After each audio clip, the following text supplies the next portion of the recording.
Hey guys, Wolf of the 305 here again. Hope you guys have had a good couple weeks. We're back here with the new video. So we're going to be talking about the Chad portfolio here today. I'm sure you've seen the different Chad Brad personas in the picture. You know, the classic bow tie with the colored shorts. It's a vibe, you know. But I'm sure many of you have heard of some portfolios that are similar, like the Becky portfolio and other portfolios out there. But there hasn't been one streamlined like this, so I just want to go over that. In case you haven't heard of the Becky portfolio, it's basically like you're investing in what basic girls would typically spend money on. It's actually a 50% yield to date so far, which is amazing. It invests in companies like Apple, which just had a crazy report right now, Etsy, which has been on fire, and several makeup brands, Starbucks, Ulta, and the list goes on. If you look at some places on Wall Street bets, it's actually kind of crazy how much money they made with just this type of thing. Lululemon itself has gone literally from $100 to like 300 over just the course of the recent events, and the others have just been churning. Sure, some of them have been losing value, like Ulta and Starbucks recently, but over the long term, that should figure itself out. And with the new way of dealing with business, I think they'll eventually pick up. Um, Goose is another one that's been a laggard, but I think it'll also bounce back. So, with that being said, let's reveal the Chad portfolio here. So, the biggest part of the portfolio is probably going to be Constellation Brands, followed by Porsche, Tesla, Facebook, Match, Amazon, of course, which had another monster report just right now, BlackRock, which actually owns all those big giant tech companies, which pretty much had a clean sweep today, Snapchat, which I think is still underrated, DraftKings, which could be a beast later on, Altria, because, you know, they own Juul, you gotta own them, and they have a good dividend too. Ralph Lauren, because that's what everybody wears. It's like a staple, I feel. American Water, because you gotta stay thirsty, boys, and Bitcoin, of course, because screw the feds. So, let's go into the percentages now. Constellation Brands, we all know they make beer, but so for that reason we said it should be around 21%. You know, the number was just chosen at random, of course. And then 6.9% because 69. I'm sure Elon's getting a little laugh out there. So we're gonna have that for most of these, including Porsche, Tesla. Another 6.9% stake is going to be Amazon, BlackRock, Snapchat, DraftKings, Altria, Ralph and Lauren. And then these others are going to be a little different. Now, Match is actually going to be 9.6. We decided to flip it around, and I think it's a growing company, so I'll go into more into that in a little bit of detail. And then finally, we have the water and Bitcoin investments, which are smaller. So let's start with talking about Constellation Brands. So it owns a lot of beer companies, as you know. The most widely known are, of course, Corona and Modelo, which are like more of the Mexican beers. And because seltzer's been catching around, they've actually come out with these new seltzers, and they've pretty much been catching fire. However, they've just started picking up around March, which is when all the bars close, so it's definitely something to watch out for. So there was a small decrease, but it was also followed by an increase in online orders. And if you look at the chart long term, it's been holding value and been constantly turning up. It's on a recent downtrend, which could mean it would be a good value buy at its current values. If you look at the current price in the chart, it's actually trading at fair value with only a PE of about around 20 or so, which is actually pretty good considering the valuations in the market right now. And it also comes with a small dividend, a little less than 2%, which also isn't bad either. Next, we have Porsche. I'm sure you guys have heard of Porsche before. They're a giant automaker, and they've come up with several new models recently, including the 911, and they're going to be coming out with the new Targa, which is actually being released as we speak, actually, I think. Also, they've been talking about making more electric vehicles and also increasing power at the same time, which I think is really neat because they're going after both sides of the spectrum there. Next, we have Tesla, of course, because Elon is just a legend. I'm sure if you haven't ordered his shorts by now, you definitely should. And the stock's just been on pure fire. It's definitely a growing company. I think it's a combo of like an auto and a tech play, so I would definitely encourage owning some. So in this portfolio, we'd own 6.9%. And it's been on a tear, so I think you should have some definite holding in it. And of course, his tweets are just great. I think you gotta own them just for owning Elon stock. Facebook, we've talked about before. I think it's a staple. It's going to keep growing. Today just had a massive earnings report. Next is Match. Now, they own Tinder, which is, I think, their biggest product, and they actually broke away recently from IAC.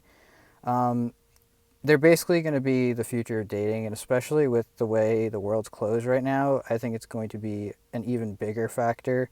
If you look at the growth over the last 4 years, it's been monstrous, and it's only going to keep going higher, especially now when people have to date online. You got to see the Brad jokes that are on Wall Street Bets. They're hilarious sometimes. Also, it's fun seeing the other side. They actually make pretty good jokes too, and I think it's a really good app to just invest in. Next, we have Amazon, which has just been an absolute tear since, like, 2000? And it just keeps going higher. More as the internet grows, basically, more and more people are going to buy about it. I don't think there's too much you need to know about Amazon. I'm sure everyone's heard of it by now. BlackRock now, they're a foundation that invests in a lot of growing tech companies. Those include IBM, Chevron, Microsoft, GE, and Pfizer, as well as some AT&T for a good dividend play around 7%. Microsoft has been on a tear because of its cloud infrastructure. Chevron's also a good buy because oil's so low right now, and they're the best play in the oil field. Pfizer gives you some biotech diversity, which I think this portfolio was lacking before, so it's also a good add for that reason. IBM is also into AI, and they also have a 5% dividend, so this gives you some good safety with the rest of the portfolio being for individual stocks. Next, we have Snapchat, of course. I'm sure everyone has this on their phone. Look at this chart. I'm just kidding. That's actually Facebook. But honestly, this could be something that could be coming in the near future. We don't know that. If you look at the way their growth trends were at the same time when they were growing, Facebook was also dipping for the first year. It actually IPO'd at 25 and it went down for the first year or so. And then it finally looped around and it's just been churning up since. I'm not saying that's guaranteed with Snapchat also, but if you look at the recent trends, they've actually been growing, and there's actually substantiated growth because their ad rates have been growing, and on top of that, they've been stealing some ad market share from Facebook as of recent because of recent events, and it's actually been something that to make a note of. Because of Snap Stories and because of Snap Streaks, Spiegel's been able to have something that's different from Instagram and all these other Facebook giant apps. So there's a reason to keep Snapchat and Instagram on your phone, which I think is unique. If you look at the company from its upbringing, it's really fun to just read the stories. I have the email here if you want to pause the video and actually read it of when he was trying to initiate the app. He was trying to call it Peekaboo. He's honestly a total bro. He's really cool, and he actually used to be a Kappa Sig. I don't know how you feel about Kappa Sig, but I think it's respectable, and he went to Stanford. You can't say anything about that. He's really smart, and on top of that, he knows how to be chill. Now, next we have DraftKings. DraftKings is like the ultimate go-to stock if you're trying to invest in fantasy football or sports. It's basically like betting, but without the costs involved. All these casinos have to pay real estate and have to pay all these giant fees.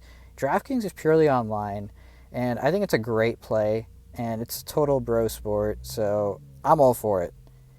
Next, we have Altria. So they actually own Juul. So I know they get a little bit of heat for it, but if you look at the chart, it's actually been rebounding recently after crashing from when they initially took their stake in Juul. Since then, they've kept up their dividends. They've been churning out cash, and it also gives you about an 8% yield, so it gives you some safety from your other portfolio values.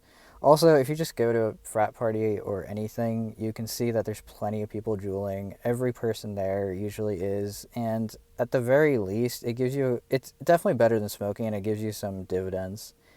Next, can you guess what stock we have here? If you look at their outfits, you gotta own Ralph Lauren if you're gonna do anything in Greek life.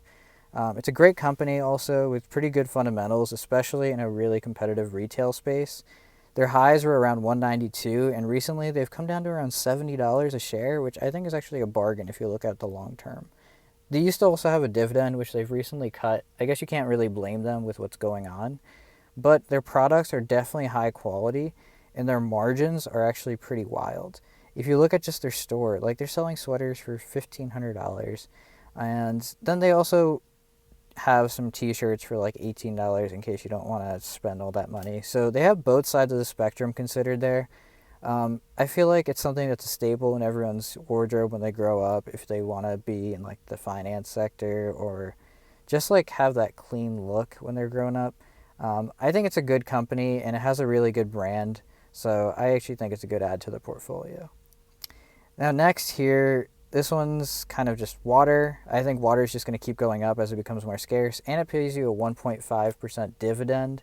So we definitely want to have a little bit of water. It's called AWR, and I think it's a good add to the portfolio. Next, we have Bitcoin because we don't like the feds. And on top of that, GBTC gives you the advantage of investing in Bitcoin without actually owning the coin. And you don't have to worry about storing it on like a flash drive or anything crazy like that. You can trade it just like a stock, so we can just buy some and hold it. I think it's pretty great. With that being said, I encourage you all to support the channel by taking your first 2 free stocks from Webull. All you have to do is deposit $100 in the app and you get 2 free stocks. This will give you a nice little boost to start. And on top of that, the minimum value is $12. So you're not going to just give you some random $2 stock also, which I think is nice. So check out the link below for those. And that's all I got for you guys. Thank you.